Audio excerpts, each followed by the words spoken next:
The following podcast is intended for people who are intent on growing their business. And welcome to Innovate Marketing, where we are bringing you interviews with the people who are making waves in the world of marketing, branding, and business growth. I'm your host, shawnpneal, and we are brought to you by mypodcastmedia. If you're a brand and you're considering podcasting for your marketing and communications efforts, make sure you visit mypodcast.media. Now, we've got a great interview for you today, so without further ado, let's get into it. Well, hey, thanks so much for joining me today. I'm super excited for this interview. We're going to be talking to Rich and Beth Kahn. They are the co-founders of Anura Solutions. Now, you may remember Rich and Beth Kahn from the Innovate Marketing Daily Show. We had featured them because their company, Anura Solutions, has found its place on the Inc. 5000 list of fastest growing companies for 2023. So we're going to talk a little bit about, first of all, what they do, which is ad fraud solutions. So marketers, pay attention to this one. Very important information that they've got for you on that.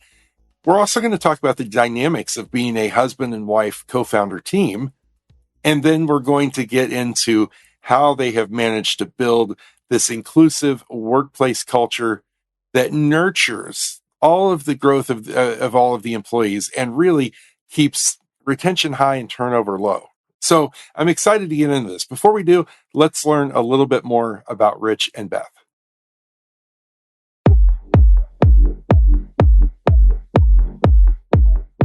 Husband and wife team Rich and Beth Kahn are the proud co-founders of Anura, an ad fraud solution designed to improve campaign performance by accurately exposing bots, malware, and human fraud.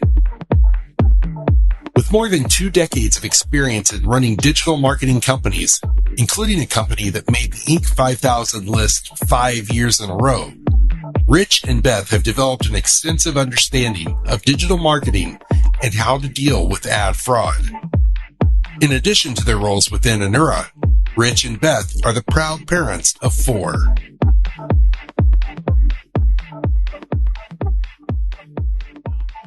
I found out through all the channels of the internet that you two were high school sweethearts.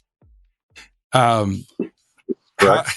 do high school sweethearts end up owning 2 businesses together? How did that all start for you guys?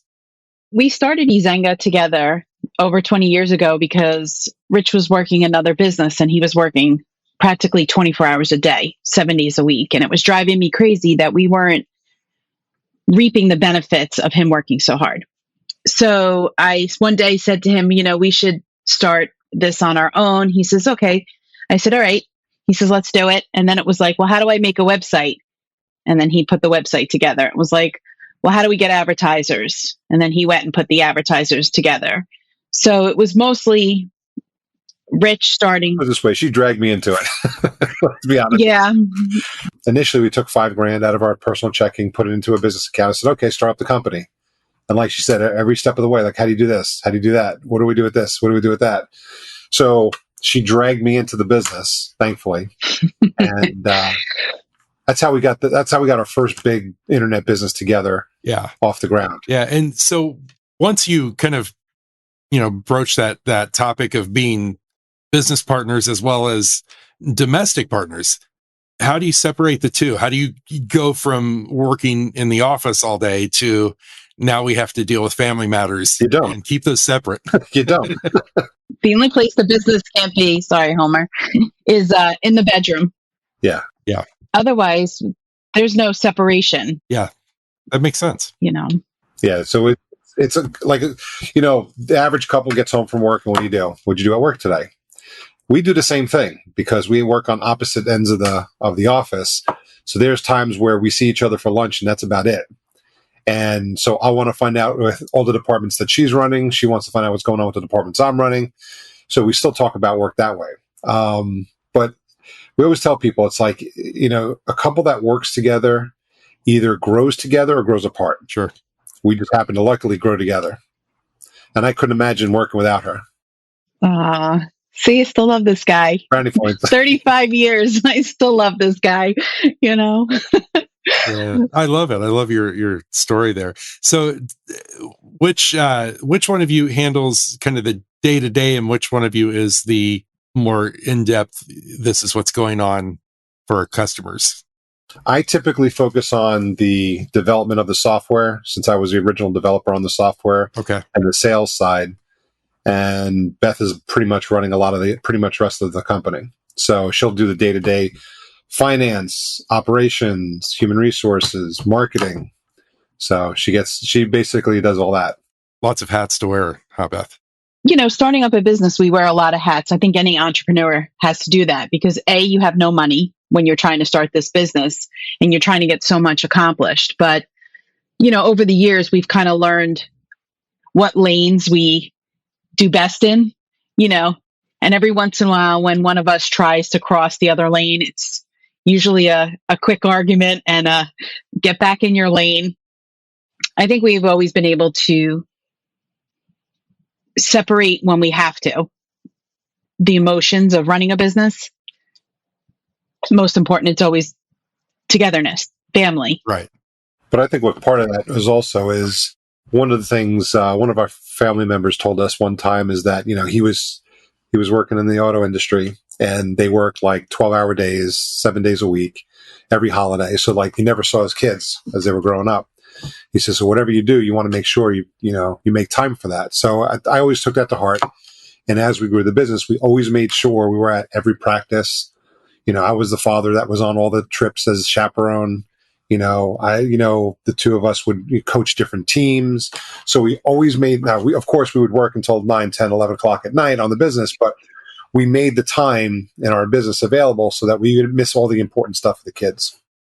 I think that this is a great place to dive off because one of the things I saw on one of your other businesses was you referred to, or it was referred on the website as introducing the parents of the company, which was you two. And I want to talk about that for a minute because that really, I think, speaks heavily to your leadership and your values when it comes to leadership. That you kind of refer to these businesses as equally important as being one of your children. I just want to know a little bit more about, you know, what that does for the culture of the business and the people that are working there with you when you really are able to look at this as family and embrace it as something that means that much to you. Well, I'll give you an example, an off the wall example. When Beth and I disagree, we have an office of about 8,000 square feet. People know. And then the common phrase going around the office is mom and dad are having a fight. So even though we're not the oldest people in the company, we're still referred to as mom and dad in the company, running the company. So we have certain perks and stuff like that focus around culture. Like we have somebody who's got a young child who's in daycare, and all of a sudden there's a problem with daycare, you know, all of a sudden they're having coughing, and he's, you know, this individual was kind of tossed because, you know, in his other positions, when stuff like that came up and he had to leave the office, you know, he got reprimanded or fired because of it. In our company, we're like, no, go take care of your daughter. You know, business will be here when you get back. Just go do what you got to do and then come back. You know, and it's we cultivate that. Now there's the once in a while situations that pop up versus, you know, every once in a while we get an employee here who thinks they should be off twice a week. You know, that's a different scenario, right? But we want to basically, like, if it was my child that was sick at daycare, I'm leaving, right? So my employees in the same situation.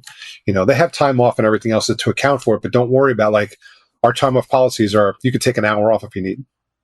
So this way, if you had to run to a doctor's appointment, you had to run to go, you know, take care of your child, or you want to go to the, you know, the parent teacher conference at 3 p.m, you know, we account for that. We allow for that. And if they're out of time, let go, you know, don't worry about it. You know, so there's that fine line between the employees that take advantage versus the employees that appreciate, you know, stuff like that, because, you know, a lot of our vacation schedule was built off of the school schedule because we wanted to be home with the kids because the kids were home and we didn't want to leave the kids home by themselves all day. So we actually, our schedule was always based on a school calendar. For sure. So we have quite a few holidays off that most businesses don't, just because that's when kids are usually home. So it's kind of how we promote it within the company, is through the perks and through our actions. We pretty much promote, the family first motto in the company. Yeah, I think it's important to culture is a big thing here. So we have core values and we live by our culture. So we hire to our core values, and what we tell people in our culture is true. What you see is what you get. So I always tell everyone that you have to love where you work. Now, you don't have to love it every day, but you're leaving your life to come work here. So you have to like where you work. And when you come here, I don't think people need to shut off what's going on outside their lives. And that's, I think, the aspect of the mom and dad, because being a parent of, young adults at this point, and adults, it's always like, well, what's going on at home? So we hear when, kids are sick, kids are causing a problem, problems in the relationships, older adults having problems, dating, we hear the good, the bad, and the ugly, and we're able to be supportive that it's okay to come into work. You're having a bad morning because, your kids got off of school late, the dog, destroyed something. Come in and tell us about it, and then we'll help you kind of just take a deep breath and then let's get to work. Yes. Because when you get home, the mess the dog made is still going to be there. Your kids are still going to need your attention, but we still need you to work. So we kind of have it be authentic, be who you are. It's okay to share. Sometimes it's easier to come into the office and be like, oh my God, the school bus was late. I got a flat tire. I ran out of gas, this, and this, my mother-in-law called, she needs X, Y, and Z, and I'm spent. I don't know what to do. And I think that's how we treat the employees. We're very personal. We bring the employees to our house. We go swimming. We have mental health days, we call them, where everyone comes to work and it's like, you know what? Let's just go bowling today. Let's just do something. Let's go to a movie. Let's go have a barbecue. Let's just go sit in the pool. Let's just everybody just take that day together. And, it works for some employees. It doesn't work for others, but it's the way I would want to be treated. So that's how basically we treat our employees. We talk about retention and how people connect with their employers. Have you had the same employees? Do you have good retention with that? Do you feel? The first company we started was in 2003. And our second employee that we hired was with us up until a couple of years ago. So he was with us for 14 years, left, went to another company, found out he was miserable, called us back, and now he runs a San Antonio office for us. Our chief product officer has been with us for 13 years. Our head of compliance, 12 years, 13 years. 14 years. Yeah. We've had several employees that have left and come back. Came back. So our average tenure, and we have a lot of new people because we're growing again as this company is hitting certain milestones. But I think our average tenure is probably 6 or 7 years. That's really based good. on the average. So for a startup, it's not bad. Yeah, absolutely. Yeah.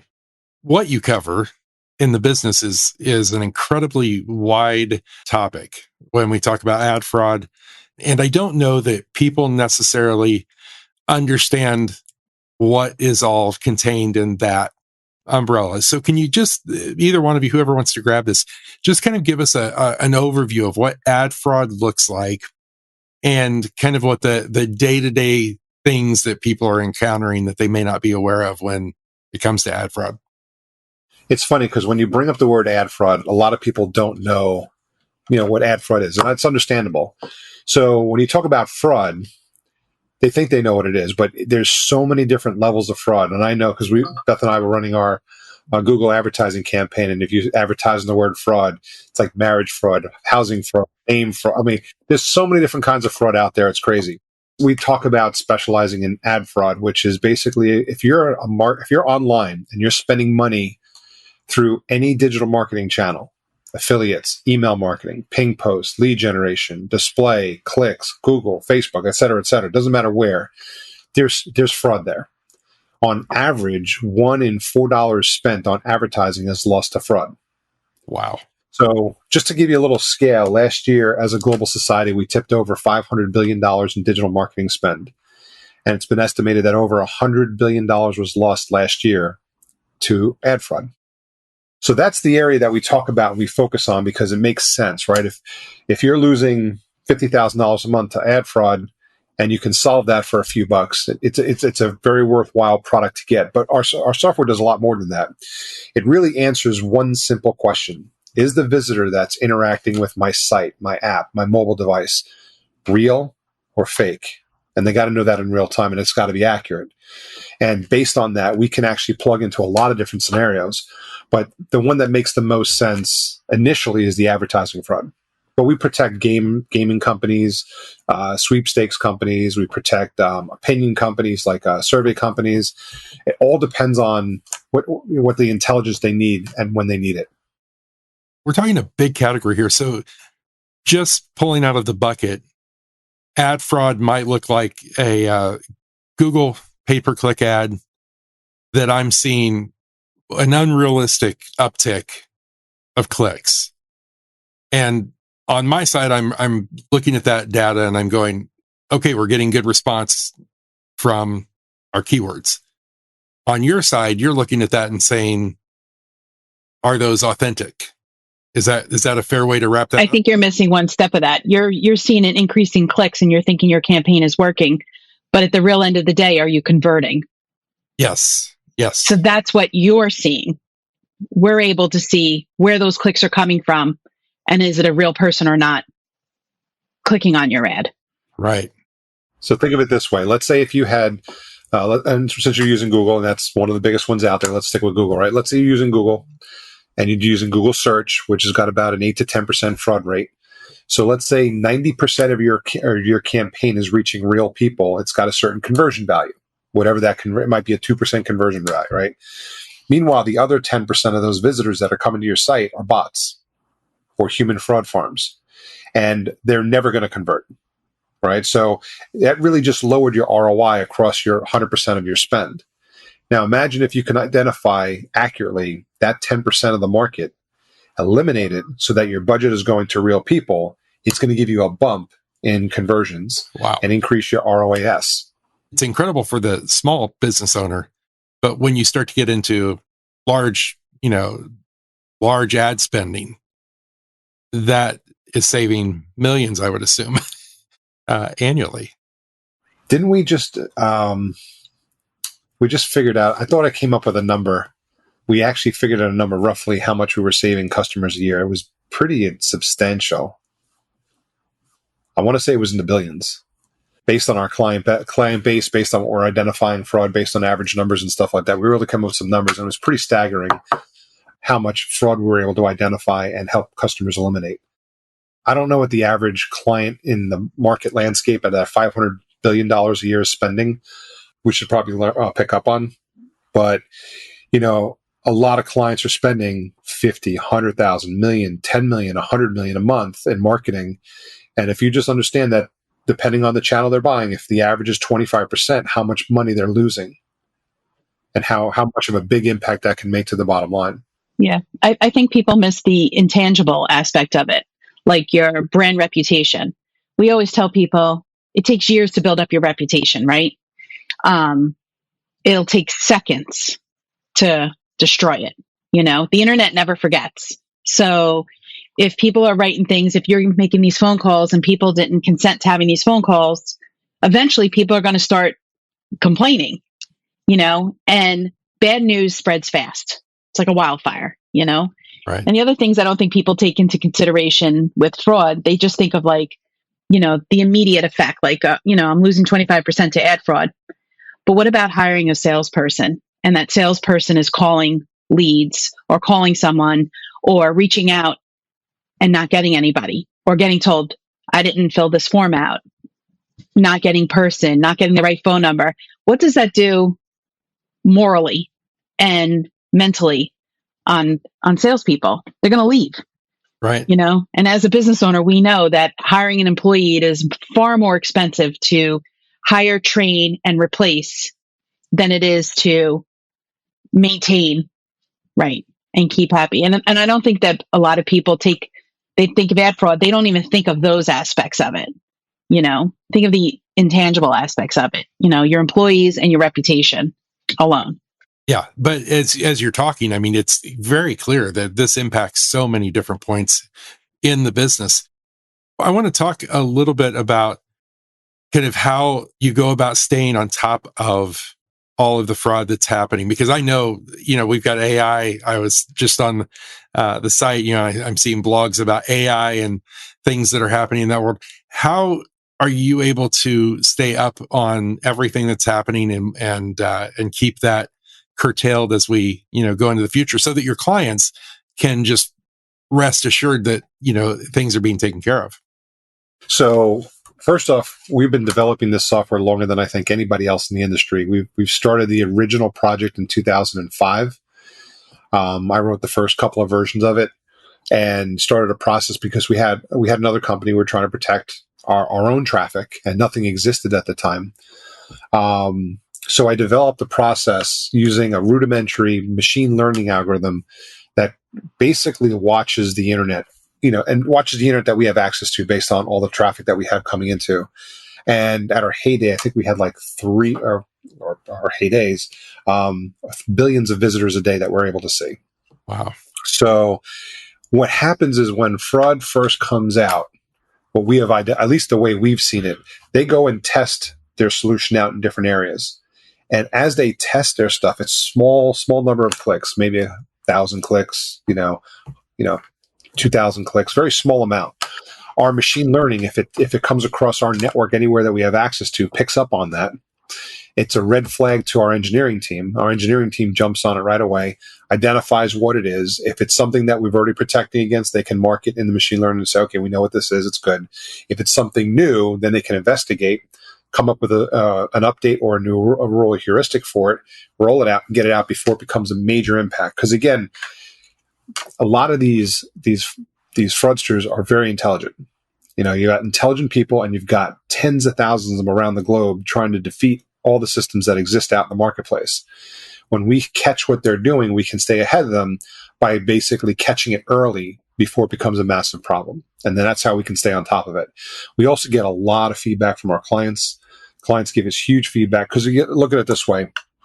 I use one of our clients. They're a gaming company. And so what happens is we're there to protect their login. They want to make sure bots and human fraud firms are not logging into their system for a variety of reasons. But they want to protect that login. We get to see that visitor for a split second. They come in, they go to log in, hit go, and we have to know right then and there, are they real or fake?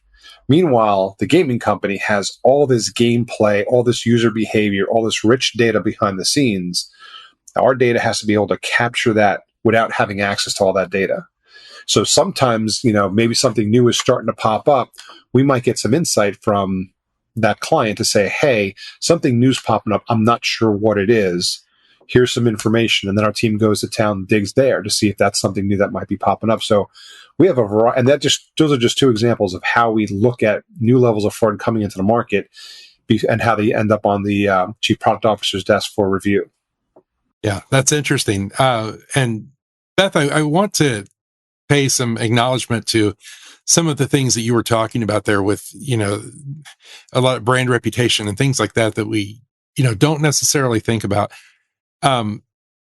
As you look into the future and you get your crystal ball, your globe, what kind of things can brands do proactively now that will help protect that identity, that brand affinity in the future? In other words, like connecting to a company like yours and being able to say, we are protected by, what can they do to make sure that they're ensuring that their brand reputation is secure as they go into their future?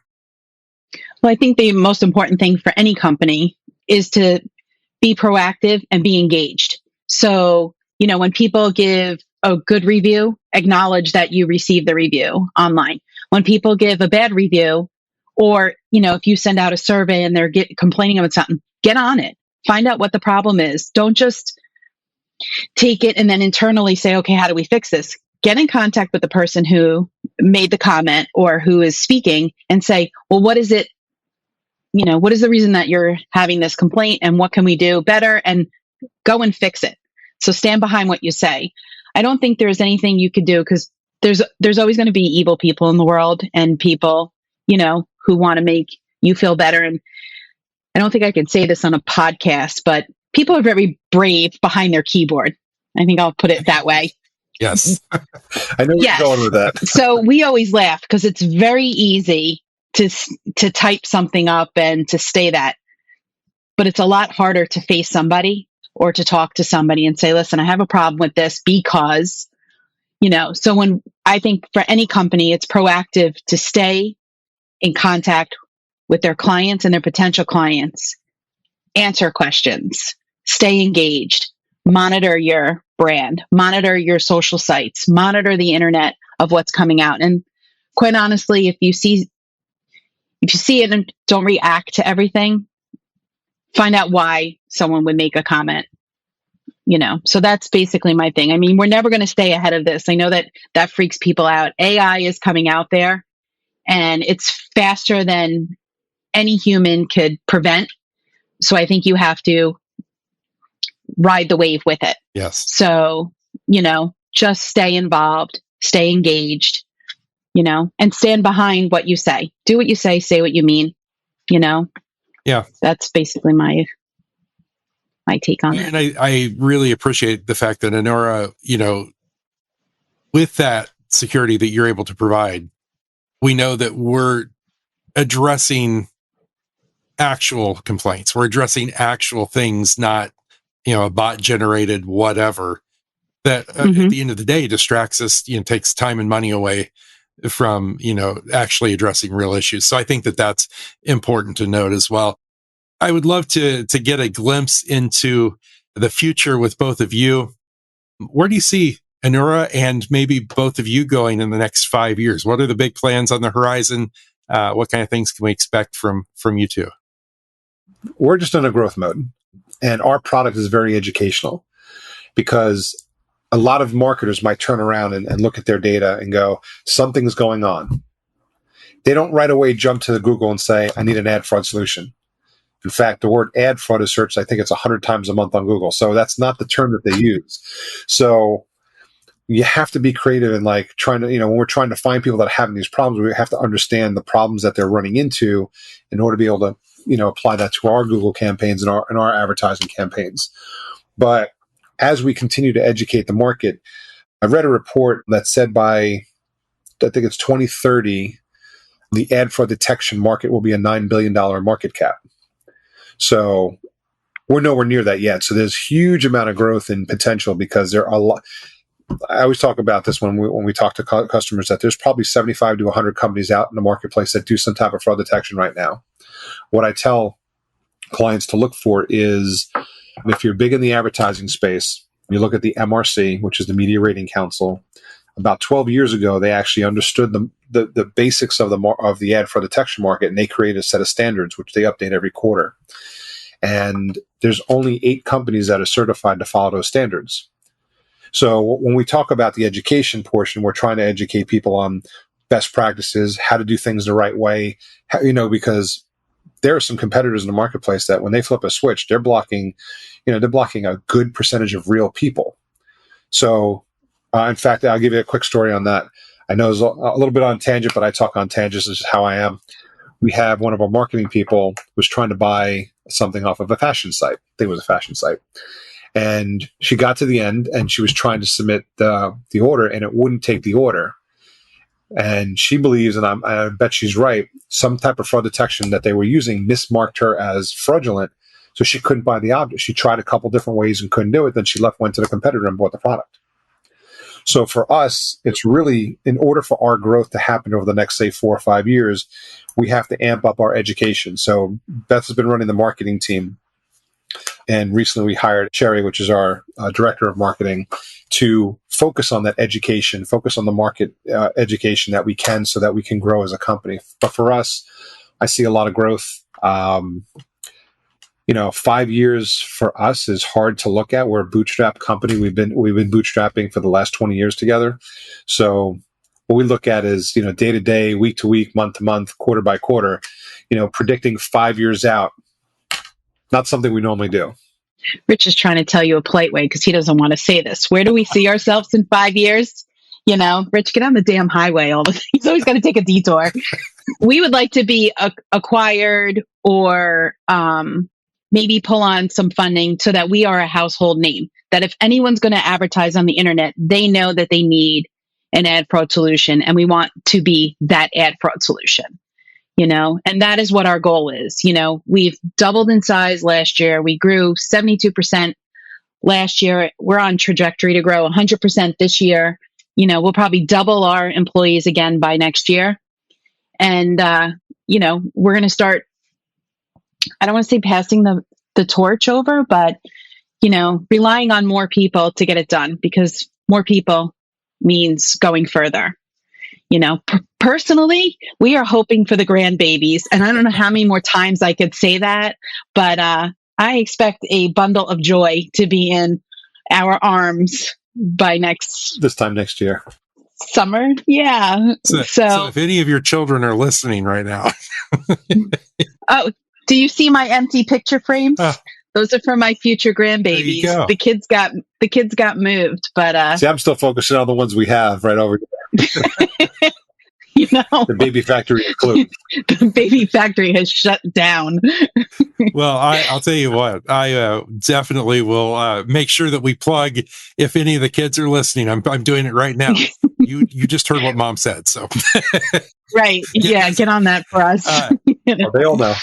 You two are an absolute pleasure to talk to. I want to thank you both for the work you're doing and for being guests on this show today. Hopefully we can come back and connect again soon. So, all right. Awesome. Appreciate it. Thank you.